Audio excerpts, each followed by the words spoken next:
Hello दोस्तों, आप सभी का स्वागत है मैकेनिकल फोरम फॉर यू में। तो दोस्तों आज हम लोग कुछ और इम्पोर्टेंट बेसिक देखने वाले हैं। आइए शुरू करते हैं। तो सबसे पहले हम लोग क्या चीज़ देखेंगे? डिस्टेंस। तो जैसा कि डिस्टेंस हम लोग सभी जानते हैं क्या होता है, लेकिन हम फिर भी इसमें कंसिडर कर लिए, किसी किसी को कुछ ना कुछ दिक्कत हो जाता है। तो डिस्टेंस मतलब हो गया टोटल लेंथ। शुरू जहाँ से किए घूम फिर के किसी तरह भी हम अगर अपना डेस्टिनेशन तक पहुँचे तो हमारा हो गया डिस्टेंस। ओके ना? ओके, यही हो गया डिस्टेंस। इसका ऐसा यूनिट क्या होता है? मीटर। अब अगर डिस्प्लेसमेंट का बात करें तो दो पॉइंट का जो सबसे नज़दीकी जो होगा ना, मतलब सबसे शॉर्टेस्ट डिस्टेंस जो होगा उसको बोलते हैं डिस्प्लेसमेंट। तो दोनों में अंतर है। एक घूम फिर के कहीं से भी बस पहुंच जाना उसको, लेकिन एक सबसे छोटा वाला से पहुंचना है। तो इसमें डायरेक्शन होता है, लेकिन इसमें डायरेक्शन नहीं होता। ओके ना? इसीलिए डिस्टेंस स्केलर क्वांटिटी होता है, डिस्प्लेसमेंट वेक्टर क्वांटिटी होता है, लेकिन दोनों का ऐसा यूनिट मीटर ही होता है। ओके ना? यही अंतर है। तो स्पीड बराबर क्या होता है? Rate of a change of a distance is known as speed. तो स्पीड बराबर डिस्टेंस बाई टाइम। इसका ऐसा unit metre per second. Okay, उम्मीद है यहाँ तक समझ गए होंगे। काफ़ी आसान चीज़ है, ज़्यादा माथा पेची तो है नहीं। वेलोसिटी का मतलब क्या हुआ? तो वेलोसिटी का मतलब हो गया rate of a change of a displacement are known as velocity. Velocity by displacement by time, मतलब इसका भी ऐसा यूनिट जो होता है मीटर पर सेकेंड हो जाएगा। अब एसिलेशन क्या होगा? Rate of a change of velocity is known as acceleration. तो एसिलेशन का ऐसा यूनिट क्या हो जाएगा? एसिलेशन का पहला फॉर्मूला क्या होगा? Acceleration equal to velocity by time taken. इसका फॉर्मूला हो जाएगा मतलब ऐसा यूनिट हो जाएगा metre per second square. Metre per second square. Okay, काफ़ी छोटा छोटा बेसिक है, लेकिन बहुत बार इसमें हम लोग गलत कर देते हैं। बहुत सारे एग्जाम में डायरेक्ट पूछा जाता है। ओके ना? अब एक टर्म आता है रिटार्डेशन। एसिलेशन से ही मिलता जुलता एक टर्म क्या आता है? रिटार्डेशन। तो रिटार्डेशन का मतलब क्या? जैसे हम लोग कोई गाड़ी चला रहे हैं, बाइक चला रहे हैं, उसको जो ब्रेक मारेंगे तो धीरे धीरे करके जो रुक जाती है, मतलब अपोजिट डायरेक्शन में जो एसिलेशन घटता है उसी को हम लोग बोलते हैं रिटार्डेशन। मतलब opposite of acceleration are known as retardation. तो इसमें केवल क्या हो जाएगा? वो सेम फॉर्मूला रहेगा, सेम चीज रहेगा, केवल माइनस हो जाएगा।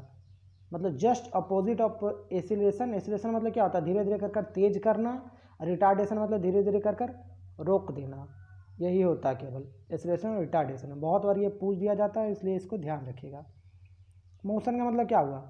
मोशन का मतलब हुआ मूवमेंट ऑफ एनीथिंग। जो भी चीज़ घूम फिर रहा है वो सारा मोशन कहला जाएगा। ठीक, आइए अब आगे देखते क्या होता है। अब इसी से मिलता जुलता एक होता है क्या? यूनिफॉर्म मोशन और नॉन यूनिफॉर्म मोशन। तो यूनिफॉर्म मोशन के सिंपल में समझा दे रहे हैं आप लोग को, ताकि छोटा छोटा फैक्ट भी, अगर जहाँ भी कोई भी लड़के को अगर डाउट है, लड़का हो बच्चा हो, कोई भी, मतलब किन्हीं को भी अगर कुछ भी डाउट हो तो यह चीज़ को आप समझ लें, ताकि कभी आप गलत ना कर दें एग्जाम में। छोटा छोटा फैक्ट से आएगा क्वेश्चन, आप गलत कर देंगे। यूनिफॉर्म का मतलब हो गया इक्वल डिस्टेंस इक्वल टाइम में चलना। अगर इक्वल डिस्टेंस इक्वल टाइम में चलेंगे तो हमारा यूनिफॉर्म हो जाएगा। इसका ग्राफ कैसा होता है? लीनियर होता है इस टाइप में। नॉन यूनिफॉर्म मतलब इक्वल टाइम में अनइक्वल डिस्टेंस तय करना। समय 1 सेकंड में 2 मीटर गए, दूसरा सेकंड में 4 मीटर गए, इस टाइम में मतलब अनइक्वल अति डिस्टेंस कवर कर रहे हैं। अगर इक्वली करें तो यूनिफॉर्म, अगर अनइक्वल करें तो नॉन यूनिफॉर्म। इसका ग्राफ कैसा होगा? कर्व टाइप में, वो टेढ़ा मेढ़ा।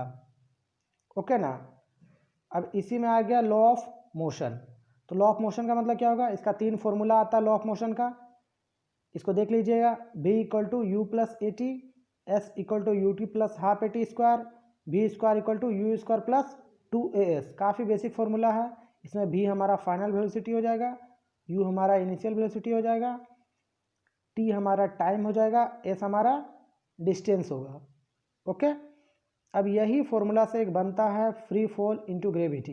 अगर ग्रेविटी में रहे, अगर ग्रेविटी का बात करें हम और ऊपर से नीचे की ओर गिर रहा है तो उसमें क्या होगा? तो उसमें ग्रेविटी तो हमारा पॉजिटिव होगा, और जहाँ भी एसिलेशन होगा उसका जगह जी आ जाएगा। मतलब ग्रेविटी का वैल्यू क्या होता है? 9.8 मीटर पर सेकेंड स्क्वायर। और h मतलब क्या होता है? हाइट। तो जहाँ पर भी a रहेगा वहाँ पर v हो जाएगा, जहाँ पर भी s रहेगा वहाँ पर h हो जाएगा। इसमें डिस्टेंस जो होता है वो हाइट के रूप में होता है। और एक्सेलरेशन जो होता है हमारा क्या किसके रूप में होगा, ग्रेविटी के रूप में।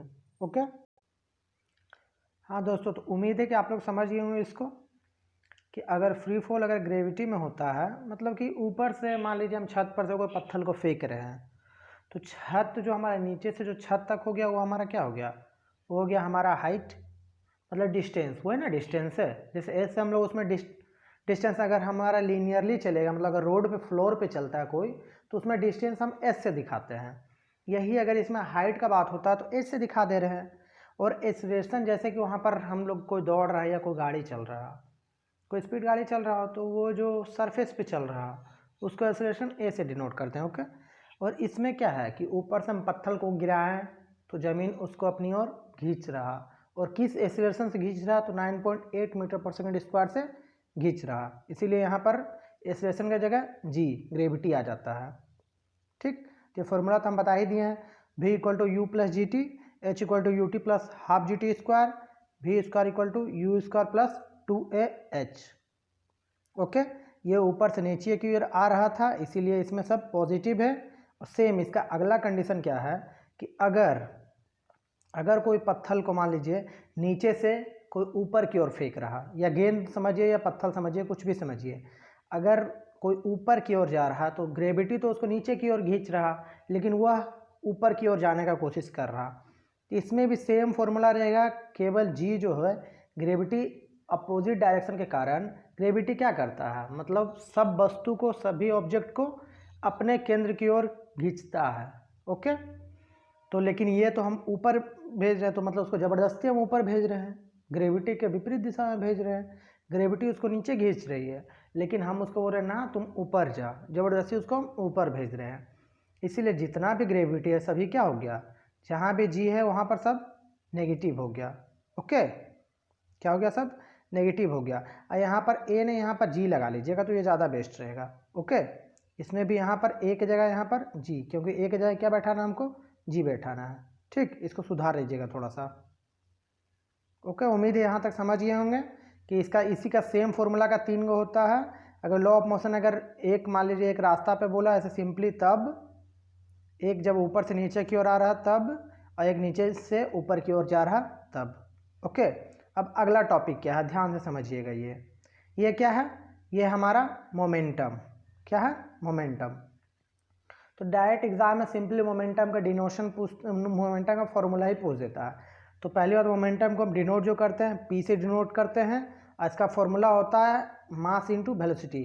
एम से हमारा मास है और वी से हमारा वेलोसिटी है।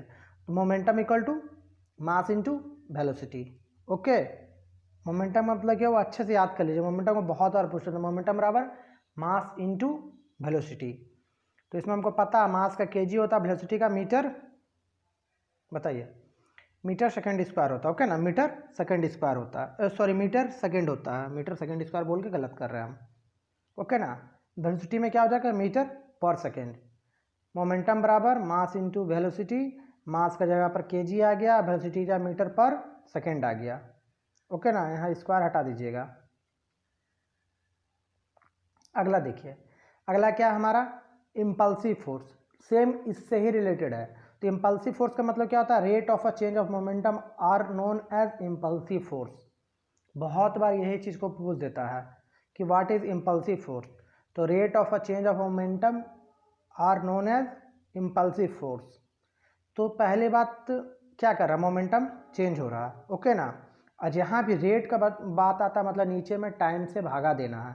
तो मोमेंटम का क्या हम पढ़े थे, डिनोशन पी पढ़े थे, तो मतलब del p change in momentum by t. Same यही होगा, change in momentum by p, change in momentum by t.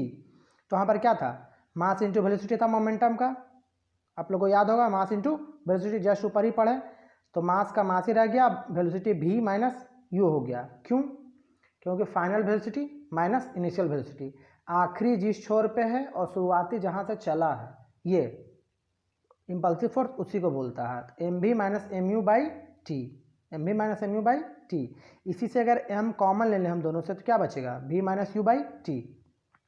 और ये मोशन का फॉर्मूला हमको पता है, जब हम सॉल्व करेंगे तो v minus you by t बराबर क्या आ जाएगा, ए आ जाएगा। V minus you by t की जगह पर क्या आ जाएगा, ए। तो इसी से हमारा फोर्स का भी डिफाइन हो जाता है कि फोर्स बराबर मास इंटू एक्सेलरेशन होता है। ओके ना। इम्पल्सिव फोर्स का rate of change of momentum M V minus M U by T, M common लें V minus you by T, अब V minus you by T इससे अगर solve करेंगे तो हमारा ए आ जाएगा, तो एफ बराबर एम इंटू ए। ओके, अब आइए देखते हैं अगला। अगला क्या है, ये भी बहुत इंपॉर्टेंट है, ये बहुत आसान और बहुत इंपॉर्टेंट है। क्या है, वेट। तो हम क्या बताए थे, एक फोर्स होता, एक मास होता है, एक वेट होता है। तो मास में अगर हम लोग ग्रेविटी का गुना कर देते हैं तो वो हमारा क्या बन जाता है, वेट। क्या बन जाता है, अगर मास में हम लोग ग्रेविटी का गुना कर देंगे तो वो हमारा वेट बन जाता है। ओके, तो इसमें क्या है, और वेट जो है एक तरह का फोर्स है। वेट क्या है, एक तरह का फोर्स है अंडर ग्रेविटी पे। ग्रेविटी अपनी ओर जो खींचता है उसी को, उससे उसको और उसका मास से गुना कर देंगे तो वो दोनों मिलके एक फोर्स का अति करते हैं। इसलिए इसका ऐसा यूनिट क्या है, न्यूटन। ऐसा यूनिट क्या हो जाएगा, न्यूटन हो जाएगा। ओके, तो वेट बराबर क्या बताया, मास और जो ग्रेविटी से खींच रहा इंटू जी। वेट बराबर मास इंटू ग्रेविटी। ओके, हमको पता है मास का केजी होता है, ग्रेविटी का मीटर पर सेकंड स्क्वायर होता है। और हम लोग इतना दिन से पढ़ रहे हैं तो आपको पता होगा केजी मीटर पर सेकंड इक्वल टू न्यूटन। देखिए यहाँ पर फोर्स का भी डिफाइन हो गया कि फोर्स का ऐसा न्यूटन भी होता है और उसको हम केजी मीटर पर सेकंड स्क्वायर भी लिख सकते हैं, मास इंटू ग्रेविटी से या मास इंटू एक्सेलरेशन से, जिससे भी लिखिए दोनों में सेम आएगा। ओके ना। तो वेट जो होता है अंडर ग्रेविटी पे जो फोर्स लगाया जाता है, मतलब उसको घिसता जो है जो ग्रेविटी से, उसी को हम लोग वेट बोलते हैं। वेट बराबर मास इंटू ग्रेविटी होता है, इस चीज़ का ध्यान रखिएगा। इसका ऐसा यूनिट न्यूटन होता है। और एक चीज़, हाँ एक और इम्पॉर्टेंट क्या है कि मास जैसे कहीं पर भी, यहाँ से चंद्रमा पे चल जाएं, चाहे मंगल ग्रह पे चल जाएं, कहीं भी चल जाएं, मास हमारा कभी चेंज नहीं होता। मास अगर 50 केजी है तो हर जगह 50 केजी ही रहेगा। लेकिन अगर यही वेट का बात किया जाए तो weight according to the gravity change होता है। जहाँ जितना ज़्यादा ग्रेविटी होगा वहाँ उतना ज़्यादा मास होगा, जहाँ जितना कम ग्रेविटी होगा वहाँ उतना कम हमारा वेट होगा। ओके ना। जैसे कि आप लोग बचपन से पढ़ते आ रहे हैं कि चंद्रमा पे हमारा ग्रेविटी कम है, कितना कम है, 1/6 है। अगर यहाँ पर कोई व्यक्ति 6 किलो का है तो वहाँ पर जाके 1 किलो का हो जाएगा। मतलब आप लोग का अगर वजन 60 केजी है धरती पे, अगर आप लोग चंद्रमा पे जाइएगा तो वह केवल 10 केजी का आप बचिएगा। सोचिए कितना हल्का हो जाएगा, मात्र 10 केजी का आप रहिएगा। ओके ना। तो यही होता है कि वेट जो होता है चेंज होता है ग्रेविटी के अनुसार। और मून पे जो हमारा वेट हो जाता है धरती का वेट का 1/6 होता है। कितना होता है, 1/6। मतलब यहाँ पर 6 केजी तो वहाँ 1 केजी, यहाँ पर 60 केजी तो वहाँ पर 10 केजी। ओके, अब इसी से रिलेटेड एक क्वेश्चन है, a 50 kg mass of a man goes to moon, what its weight at a moon. अगर 50 kg मास, यहाँ ध्यान दीजिए, 50 kg मास का कोई व्यक्ति है और अगर वह मून पे जाता है तो उसका कितना वेट होगा। यहाँ पर कितना, यहाँ पर दिया हुआ उसका क्या दिया हुआ है, यहाँ पर दिया हुआ उसका केजी मतलब मास, लेकिन पूछ क्या चीज़ में रहा, वेट में। तो पहले हम अगर ग्रेविटी से गुना कर देंगे, अभी ऊपर ही पढ़े, weight equal to mass into gravity. Mass हमारा 50 केजी है, ग्रेविटी मान लीजिए 10 है, 9.8 को 10 आप लिख सकते हैं। तो ग्रेविटी हमारा हो गया 10 और मास हो गया हमारा 50। तो जब इसको इंटू करेंगे तो वेट हमारा कितना हो जाएगा, 500 न्यूटन। वेट कितना हो जाएगा, 500 न्यूटन। ओके, अब जैसा कि हम लोग को पता है कि मून पे हमारा अर्थ का 1/6 हो जाता है। कितना हो जाता है, वहाँ पर जाते ही उसको 6 से भाग दे देना है। ओके ना। तो अर्थ पे जितना वेट है अगर उसको हम 6 से भाग दे देंगे तो हमारा मून का वेट निकल जाएगा। हम लोग को पता है अर्थ पे हमारा 500 वेट है, उसको 6 से भाग देंगे तो उसका कितना आ जाएगा वहाँ पर वेट, 83.33 न्यूटन। मतलब जो व्यक्ति धरती पे 500 न्यूटन वेट का है वही अगर चांद पे चल जाएगा तो मात्र 83.83 न्यूटन का बचेगा। ओके ना, समझिए कितना कम हो जाएगा। ओके ना, ठीक है। A body whose weight is, तो देखिए ये क्या है, a body whose weight is 1000 newton on moon, what is weight on the earth. तो जैसा कि बोल रहा है इसमें क्या कि अगर कोई व्यक्ति चंद्रमा पे 1000 न्यूटन का है तो वह पृथ्वी पे कितना न्यूटन का हो जाएगा। तो सिंपली हमको पता है अगर 1/6 मून पे है तो अगर यही अर्थ पे आएगा तो 6 से गुना हो जाएगा सिंपली। तो कितना हो जाएगा, जितना वेट मून पे है उससे अगर 6 से गुना कर देंगे तो हमारा किस पे निकल जाएगा, हमारा अर्थ पे उसका वेट निकल जाएगा। ओके, तो वहाँ पर था मून पे 1000, हमारा अर्थ पे आएगा तो कितना हो जाएगा 6000 न्यूटन। ओके, क्यों, क्योंकि 6 से गुना हो जाता है। अगर इस चीज़ को ध्यान रखिएगा, अगर चंद्रमा पर से हमारे धरती पे आता है तो हमारे धरती के पास ज़्यादा ग्रेविटी है तो वह 6 से गुना हो जाएगा। लेकिन अगर धरती से चंद्रमा पे जाता है तो वहाँ पर काफ़ी कम ग्रेविटी है, इस कारण से वहाँ पर बटा 6 हो जाता है, मतलब 6 से भाग दिया जाता है। ओके ना। अब आगे देखिए, अब अगर इसी में अगर पूछ देता कि इसका मास कितना हो जाएगा, वो तो वेट पूछा था। ओके ना, अगर मास में पूछता तो हमको पता है मास बराबर क्या हो जाएगा, वेट बाई ग्रेविटी। जैसे कि वेट बराबर मास इंटू ग्रेविटी, ये इधर गुना था, ये इधर आ जाएगा डिवाइड में हो जाएगा, तो mass equal to weight by gravity. तो वेट हमारा 600 न्यूटन निकला और ग्रेविटी हमारा 10 है, तो हमारा जो मास निकल जाएगा वो कितना निकल जाएगा, 600 kg। समझ गए होंगे, उम्मीद है। काफ़ी आसान है, बहुत ज़्यादा टफ नहीं है, बस केवल समझने का फेर है। अगर नहीं समझ में आता तो यही वीडियो को दोबारा देख लें, और अगर वीडियो पसंद आता है तो लाइक शेयर सब्सक्राइब जरूर करें। आइए देखिए अगला टॉपिक देखते हैं। अगला बार क्या है, काइनेटिक एनर्जी। काइनेटिक एनर्जी, तो सिंपल शब्द में अगर कहा जाए काइनेटिक एनर्जी क्या होता है, काइनेटिक एनर्जी बॉडी में जो मोशन होता है, बॉडी का जो मूवमेंट होता है, उसके कारण उसके अंदर जो एनर्जी उत्पन्न होती है उसे हम लोग काइनेटिक एनर्जी बोलते हैं। मतलब जो जितना ज़्यादा स्पीड चलेगा उसके पास उतना ज़्यादा काइनेटिक एनर्जी होता है। अब कैसे, देखिए इसका फॉर्मूला भी देखिए। काइनेटिक एनर्जी क्या फॉर्मूला होता है, काइनेटिक एनर्जी बराबर 1/2 mv²। क्या होता है, काइनेटिक एनर्जी बराबर 1/2 mv²। एम हमारा मास है, अभी हमारा वेलोसिटी है। एम हमारा मास है और बी हमारा वेलोसिटी है। तो क्या बोले हम, जो बॉडी जितना ज़्यादा मोशन में रहेगा मतलब उसका उतना ज़्यादा वेलोसिटी है। तो देखिए वेलोसिटी जितना रहेगा उसका स्क्वायर इतना उसका काइनेटिक एनर्जी हो जाएगा। समझ रहे हैं ना। इसका फॉर्मूला क्या होता है, काइनेटिक एनर्जी 1/2 mv²। और यह डिपेंड किस पे करता है, केवल मोशन पे काइनेटिक एनर्जी डिपेंड करता है। जैसे देखिए एक व्यक्ति यहाँ पे दौड़ के यहाँ पर आ गया तो उसके पास कितना वेलोसिटी आया, उसका अगर स्क्वायर कर देंगे और उसका मास से अगर गुना कर देंगे फिर उसको आधा कर देंगे तो उसका काइनेटिक एनर्जी निकल जाएगा कि उसके पास कितना अभी काइनेटिक एनर्जी है। समझ गए।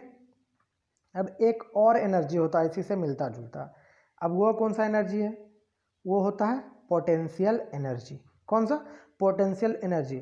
मान लीजिए ये हमारा छत है, ठीक ना, यहाँ पर कोई खड़ा हुआ है, ठीक। अगर ये यहाँ से कूदेगा, ये यहाँ से कूदेगा मतलब इसका पास कितना हाइट है, इतना हाइट है। जब ये यहाँ से जब यहाँ पर कूदेगा तो इतना हाइट है, और जितना इसका मास है और ग्रेविटी, जिस ग्रेविटी से इसको खींच रहा, अगर ये तीनों को गुना कर दें तो जो एनर्जी निकलता है उसको हम लोग कौन सा एनर्जी बोलते हैं, उसको हम लोग पोटेंशियल एनर्जी बोलते हैं। मतलब पोटेंशियल एनर्जी किस पे डिपेंड करता है, मेनली हाइट पे डिपेंड करता है। जैसे काइनेटिक एनर्जी मोशन पे डिपेंड करता है ना, उसी तरह पोटेंशियल एनर्जी हमारा हाइट पे डिपेंड करता है। तो पोटेंशियल एनर्जी बराबर P बराबर mgh होता है। इसका फॉर्मूला बहुत इंपॉर्टेंट है, जरूर याद कर लीजिएगा। पोटेंशियल एनर्जी का फॉर्मूला क्या होता है, mgh। ये डिपेंड क्या चीज़ से पे करता है, जितना ज़्यादा हाइट रहेगा उतना ज़्यादा उसका पोटेंशियल एनर्जी होगा। और काइनेटिक एनर्जी के क्या था, जितना ज़्यादा उसका वेलोसिटी रहेगा उसका स्क्वायर इतना, मतलब उतना ज़्यादा उसका काइनेटिक एनर्जी होगा उसके पास। ओके, अब आइए एक न्यूमेरिकल देख लेते हैं। जो जो टॉपिक पढ़ाते जा रहे हैं उससे रिलेटेड कोई एक छोटा सा न्यूमेरिकल भी दे दे रहे ताकि आपको वह चीज़ क्लियर हो जाए। अगर कोई कार का वेलोसिटी 10 मीटर पर सेकेंड है और उसका मास अगर 1000 kg है तो बताइए काइनेटिक एनर्जी क्या होगा। तो सिंपल काइनेटिक एनर्जी क्या फॉर्मूला होता है, 1/2 mv²। मास हमारा दिया हुआ है, कितना दिया हुआ, 1000 kg। वेलोसिटी हमारा कितना दिया हुआ, 10 दिया हुआ है। 10 का कितना हो जाएगा, स्क्वायर हो जाएगा तो मतलब 100 हो जाएगा। तो जब इसको सॉल्व करेंगे हम तो कितना आ जाएगा काइनेटिक एनर्जी हमारा 500 और यहाँ पर 100 00 इतना जूल हो जाएगा। ओके ना, 50,000 जूल। काइनेटिक एनर्जी कितना आ जाएगा हमारा 50,000 जूल। यहाँ पर देखिए, अब हमको हमेशा ध्यान दीजिएगा कि यूनिट हमारा सेटिस्फाई कर रहा है कि नहीं कर रहा है, इस चीज़ पर जरूर ध्यान दीजिएगा। आपका यूनिट जितना ज़्यादा स्ट्रॉन्ग रहेगा आपके न्यूमेरिकल बनाने में उतना ज़्यादा मजा आएगा और आपका न्यूमेरिकल उतना सही होगा। आइए हम न्यूमेरिकल को भी न्यूमेरिकल का जो भी यूनिट आया है, यूनिट क्या चीज़ में आया, जूल में, देखते हैं जूल सही में आ रहा कि नहीं आ रहा। यहाँ पर क्या है, मास है, तो मास को हम क्या लिखते हैं, केजी में। यहाँ क्या है, वेलोसिटी, तो वेलोसिटी को क्या लिखते हैं, मीटर पर सेकेंड, और 2 बार है तो मीटर पर सेकेंड एक बार और। जब केजी और यहाँ पर क्या, मीटर स्क्वायर बाई सेकेंड का स्क्वायर, कितना हो जाएगा, मीटर का स्क्वायर बाई सेकेंड का स्क्वायर। ओके ना, तुमको पता है केजी मीटर पर सेकंड स्क्वायर होता है न्यूटन, और इधर क्या बच जाएगा, इधर बच जाएगा मीटर, तो क्या हो जाएगा न्यूटन मीटर। और न्यूटन मीटर को जैसा हम लोग पहले से ही पढ़ते आ रहे हैं, न्यूटन मीटर को क्या बोलते हैं हम, जूल बोलते हैं। तो सेटिस्फाई हो गया। अब आइए अगला न्यूमेरिकल देख लेते हैं। ये क्या है, ये पोटेंशियल एनर्जी से रिलेटेड न्यूमेरिकल है। इसमें क्या बोल रहा है, अगर कोई स्टोन का हाइट 10 मीटर है, मतलब 10 मीटर का ऊंचा बिल्डिंग से कोई स्टोन को फेंक रहे हैं जिसका मास 10 केजी, काफ़ी बड़ा पत्थर है, तो बताइए उसमें कितना पोटेंशियल एनर्जी होगा। इसको किस तरह निकालेंगे हम, पोटेंशियल एनर्जी बराबर mgh, हमारा 10 मीटर हाइट है, हमारा 10 केजी मास है, 10 हमारा ग्रेविटी है और 10 हमारा हाइट है। जब तीनों को सॉल्व करेंगे तो 1000 यहाँ पर क्या हो जाएगा, जूल, क्या हो जाएगा 1000 जूल। ओके ना, यहाँ पर न्यूटन है, यहाँ पर जूल होगा, क्योंकि हमको पता है एनर्जी का ऐसा यूनिट क्या होता है, जूल में होता है। मास हमारा 10 केजी दिया हुआ, ग्रेविटी हमारा 10 दिया हुआ, और हमारा हाइट कितना है, 10 है। ओके ना, अब अगला देखिए, अगला क्या पढ़ रहे हैं हम लोग, अगला पढ़ रहे हैं हम लोग ग्रेविटेशनल कांस्टेंट। ग्रेविटेशनल कांस्टेंट को क्या बोलते हैं हम, कैपिटल जी से डिनोट करते हैं। ग्रेविटेशनल कांस्टेंट को कैपिटल जी। जब आपस में कोई दो वस्तु के बीच में, से पृथ्वी का बात नहीं कर रहा है, इसमें अगर कोई दो वस्तु के बीच में जो फोर्स लगाया जाता है, एक दूसरे को जिस बल से खींचता है, उस फोर्स को हम लोग बोलते हैं ग्रेविटेशनल कांस्टेंट फोर्स। ओके ना, ग्रेविटेशनल फोर्स। ग्रेविटी अलग चीज़ होता है, ग्रेविटेशनल अलग होता है। अगर कोई वस्तु पे पृथ्वी बल लगाता है तो वो ग्रेविटी कहलाती है, लेकिन अगर आपस में कोई दो वस्तु एक दूसरे से जो बल लगता है उसको हम लोग ग्रेविटेशनल फोर्स बोलते हैं। ओके, तो ग्रेविटेशनल फोर्स का फुल ये फॉर्मूला क्या होता है, तो F is directly proportional mass number 1 into mass number 2 बटा दोनों का बीच जितना है उसका रेडियस का स्क्वायर, क्या उसका रेडियस का स्क्वायर, मतलब F is directly proportional m1 into m2 by r square. तो जैसे हम हमेशा बताते हैं, जैसे ही प्रोबेबिलिटी हटता है इसका जगह इक्वल टू और एक कांस्टेंट आता है। जहाँ पर भी प्रोबेबिलिटी साइन हटेगा वहाँ पर इक्वल टू और एक अपने साथ एक कांस्टेंट लाएगा। यहाँ पर कांस्टेंट क्या लाया, जी, इसी का नाम है ग्रेविटेशनल कांस्टेंट। ओके ना, तो जब हम जी का वैल्यू निकालेंगे, जी का वैल्यू निकालेंगे तो क्या हो जाएगा, जी को अगर हम इधर ही छोड़ दें तो एफ इंटू आर स्क्वायर, ये नीचे आ जाएगा, तो यही लिखे ना f into r square by m1 into m2। जब f को लिखेंगे हम इसका ऐसा यूनिट, तो न्यूटन, आर स्क्वायर का metre square, m1 into m2 का kg इंटू kg, मतलब kg स्क्वायर। तो हम लोग देख रहे हैं कि ग्रेविटेशनल कांस्टेंट का ऐसा यूनिट क्या हो जाएगा, एग्जाम में बहुत बार डायरेक्ट पूछ देता है। तो ग्रेविटेशनल कांस्टेंट का ऐसा यूनिट क्या हो जाएगा, न्यूटन मीटर स्क्वायर पर kg स्क्वायर, क्या हो जाएगा, न्यूटन मीटर स्क्वायर पर kg स्क्वायर। ओके, अब कभी कभी इसका वैल्यू भी पूछ देता है कि ग्रेविटेशनल कांस्टेंट का वैल्यू क्या होता है, तो इसका वैल्यू होता है 6.67 इंटू 10 का पावर -11 न्यूटन मीटर स्क्वायर पर kg square. Okay, capital G का वैल्यू क्या होता है, 6.67 10 का पावर -11 न्यूटन मीटर स्क्वायर पर kg स्क्वायर। ये सब जितना भी लिखाता है सबको अच्छे से नोट बना लीजिए, नोट्स बना लीजिए, इसको बार बार पढ़िए। जितना ज़्यादा बार पढ़िएगा आपको उतना ज़्यादा याद होगा और आपके लिए उतना ही फ़ायदामंद है। भले हम अच्छा से नहीं समझा पा रहे हो अलग बात है, लेकिन ये सब बहुत ज़्यादा इंपॉर्टेंट है, इसलिए इसको आप किसी भी तरीक़ा से रट भी जाइए, बहुत अच्छा है। आइए देखिए अगला देखते हैं, ग्रेविटी ड्यू टू एक्सेलरेशन। इसमें क्या बोल रहा है, अगर कोई फोर्स अर्थ पे अगर कोई वस्तु फोर्स लगाता है उसको हम लोग बोलते हैं, मतलब एक्सेलरेशन जो लगाता है उस पर, उसी को बोलते हैं gravitational due to acceleration, gravity due to acceleration. Okay ना, देखिए जैसे अर्थ किसी वस्तु को अपनी ओर खींच रहा, अपने सेंटर की ओर खींच रहा, उसको हम लोग ग्रेविटी फोर्स बोलते हैं।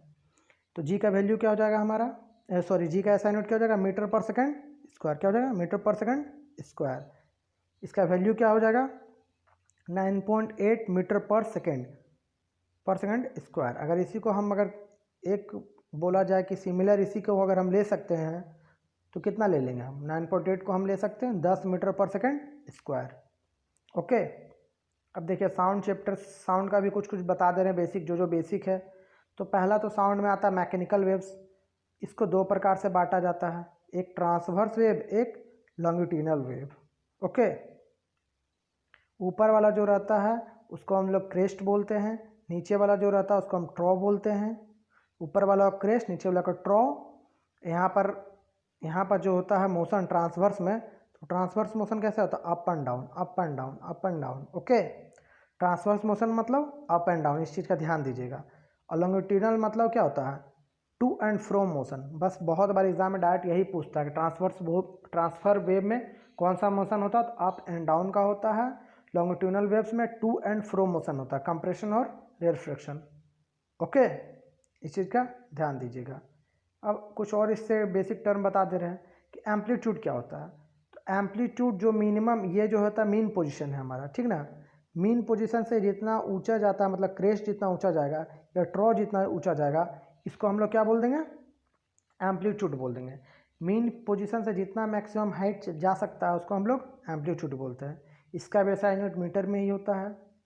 ओसिलेशन क्या होता है, ओसिलेशन का मतलब हो गया change of crest and trough are known as या are called is called oscillation. ये हम जो है ना, ये हम इस तरह जो लिख देते हैं लास्ट में कॉल्ड के बाद, तो इसका मतलब हुआ जो दिया हुआ इसी को, बस हम एक सिंबल पूरा दोबारा ना लिखें, इसलिए हम अपने मन से ये सिंबल दे देते हैं। ओके ना। अगर आप लोग को पूरा लिखना तो यहाँ पर ओसिलेशन लिख सकते हैं, आपकी मर्जी। इसका मतलब ओसिलेशन होता है। इसका मतलब नहीं, मतलब हम अपने तरीक़ा से लिखते हैं हर जगह, जिसका डेफिनेशन दे रहे हैं लास्ट में हम वो इस तरह देते हैं, तो समझ जाएंगे कि हाँ इसका मतलब ओसिलेशन है। ओके, तो समझ गए। चेंज ऑफ क्रेस्ट एंड ट्रॉ, मतलब ऊपर में क्रेस्ट नीचे में ट्रॉ, जब ये जो चेंज हो रहा है इसी को हम लोग ओसिलेशन बोलते हैं। फ्रीक्वेंसी क्या हुआ, एक सेकेंड में जितना नंबर ऑफ ओसिलेशन होगा वो हमारा फ्रीक्वेंसी कहलाता है। एक सेकेंड में जितना नंबर ऑफ ओसिलेशन होगा वो हमारा फ्रीक्वेंसी कहलाता है। ओके, टाइम पीरियड क्या होगा, टाइम पीरियड तो time taken to complete one oscillation. एक ओसिलेशन में मतलब एक ट्रॉ और एक क्रेस्ट और ट्रॉ होने में जितना समय लगता है उसी को हम लोग बोलते हैं टाइम टेकिंग। ओके, यही होता है। वेवलेंथ क्या होता है, तो वेवलेंथ खा तो हम क्रेस्ट का लें, खा तो हम ट्रॉ का लें, ये दोनों का जो मैक्सिमम पॉइंट होता है ना, उसके बीच से अगर इसका पहला वाला और दूसरा वाला का जो दूरी है यहाँ से लेकर यहाँ तक, ये हमारा कहलाता है वेवलेंथ। चाहे हम नीचे से लें चाहे हम ऊपर से लें, दोनों सेम होता है, इसी को हम लोग वेवलेंथ बोलते हैं। अब इससे रिलेटेड एक फॉर्मूला आता है, काफ़ी बार एग्जाम में पूछा गया है, फ्रीक्वेंसी बराबर सी बाई लेमडा। तो फ्रीक्वेंसी को हम न्यू से दिखाते हैं, सी मतलब हमारा वेलोसिटी हो गया, जिसको सोनिक वेलोसिटी भी बोलते हैं, और ये हमारा हो गया लेमडा। लेमडा मतलब हमारा वेव लेंथ। ओके, फ्रीक्वेंसी बराबर वेलोसिटी बाई वेवलेंथ, इस चीज़ का ध्यान दीजिएगा, ये फॉर्मूला इंपॉर्टेंट है इसलिए हम बता दिए। अब आगे देखिए, आगे जो है थ्रस्ट, कभी कभी थ्रस्ट भी पूछ देता है। तो थ्रस्ट एक तरह का पुश फोर्स है। पुश मतलब क्या, मान लिया दरवाज़ा को जो हम ढकेल रहे हैं, ये हो गया हमारा पुश फोर्स। एक होता पुल मतलब जिसको खींच रहे हैं, ओके ना, एक होता पुश मतलब जिसको ढकेल रहे हैं। तो जो पुश फोर्स होता है उसी को हम लोग थ्रस्ट फोर्स बोलते हैं। क्या बोलते हैं, पुल फोर्स मतलब ढकेलने वाले फोर्स को हम थ्रस्ट फोर्स बोलते हैं। ओके, पुल मतलब खींचना और पुश मतलब ढकेलना। तो थ्रस्ट एक तरह का पुल फोर्स है, इसका SI यूनिट क्या है न्यूटन। इसमें ज़्यादा कुछ जानने का है नहीं। अब आगे देखिए, आगे आ जाएगा हमारा बायोंसी। तो बायोंसी क्या होता है, पानी में जब भी कोई मग को या किसी भी चीज़ को देखिए आप डालते हैं तो वो ऊपर की ओर आपको फोर्स लगाता है, उसको वो आपको ऊपर की ओर उसको ढकेलेगा। तो वह जो फोर्स लगाता है उसी को हम बायोंसी फोर्स बोलते हैं, मतलब बायोंट फोर्स बोलते हैं। और यह जिस प्रिंसिपल पे काम करता है उसको हम लोग आर्किमिडीज प्रिंसिपल बोलते हैं। ओके, बस बायोंसी यही है। It is an upward force exerted by a fluid that possesses the weight or partially or fully immersed। अगर यह पूरी तरह इसमें डूबा हुआ है या आधा डूबा हुआ, पार्शियली मतलब आधा, फुल्ली मतलब पूरा, ओके ना। अगर डूबा हुआ है तो जो उसको ऊपर की ओर ढकेल रहा है वही फोर्स हमारा बायोंसी फोर्स कहला जाएगा। क्या कहलाएगा? वही हमारा बायोंसी फोर्स कहलाएगा। इसका फॉर्मूला क्या होता है बायोंसी फोर्स का? मास इंटू ग्रेविटी। मास इंटू ग्रेविटी मतलब फोर्स, फोर्स मतलब न्यूटन, ओके ना। तो यहाँ पर जो वेट, जो पानी का जो वेट लगा रहा है उस पर, जो वेट जो डिस्प्लेस किया वो वेट जो उस पर लगा रहा है वही हमारा कहला जाएगा फोर्स। अपवर्ड फोर्स जो लगता है वही हमारा बायोंसी फोर्स कहला जाएगा, वही हमारा बायोंसी कहलाएगा। तो हमको पता है मास बराबर density into volume, density into volume और इंटू ग्रेविटी। ये डेंसिटी है, ये हमारा वॉल्यूम, ये हमारा डेंसिटी है, ये हमारा वॉल्यूम है, ये हमारा ग्रेविटी है, ओके। ये किसके अकॉर्डिंग करता है अभी हम बताएं? ये किसके अकॉर्डिंग करता है? आर्किमिडीज प्रिंसिपल के अकॉर्डिंग करता है, आर्किमिडीज प्रिंसिपल के अकॉर्डिंग। अब वॉल्यूम क्या होता है? तो वॉल्यूम किसी भी चीज़ का 3D बताता है। जैसे कि हम लोग 2D में पढ़ते हैं तो एरिया होता है, लेकिन वॉल्यूम जिसमें 3D, जिसमें लेंथ, ब्रेथ और हाइट तीनों चीज़ होता है। इसीलिए इसका यूनिट जो होता है, इसका यूनिट मीटर क्यूब होता है। और आप लोग को जान लीजिए कि 1 मीटर क्यूब का मतलब क्या होता है। ज़्यादातर आपको यूनिट मीटर क्यूब में ही मिलेगा। 1 मीटर क्यूब मतलब 1000 लीटर, मतलब 1 मीटर लंबा, 1 मीटर चौड़ा और 1 मीटर ऊंचा। ऊंचा मतलब इसमें नहीं दिखा पा रहे हैं, ऊंचा। अगर बस्ता लीजिएगा ना आप, मतलब बक्सा लीजिएगा, तो उसमें आपका 1000 लीटर पानी अटेगा। इसका यही मतलब हुआ। तो 1 लीटर बराबर तो 10⁻³ मीटर क्यूब हो जाएगा। और एक कभी कभी गैलन में भी देता है वॉल्यूम, तो गैलन का भी ध्यान दीजिएगा कि 1 गैलन में 3.78 लीटर होता है। 1 गैलन में 3.78 लीटर होता है। यहाँ पर देखिए अगला क्या है? Mass equal to density into volume, जो ऊपर दिखाए थे। Mass equal to density into volume होता है। यह भी एक फॉर्मूला है, ओके ना, याद कर लीजिएगा। Mass equal to density into volume. ठीक है दोस्तों, तो आज के लिए इतना ही। मिलते हैं फिर नेक्स्ट वीडियो में। ओके, धन्यवाद। अगर वीडियो पसंद आया तो आप इसको लाइक, शेयर, सब्सक्राइब जरूर करें। ओके दोस्तों, बाय।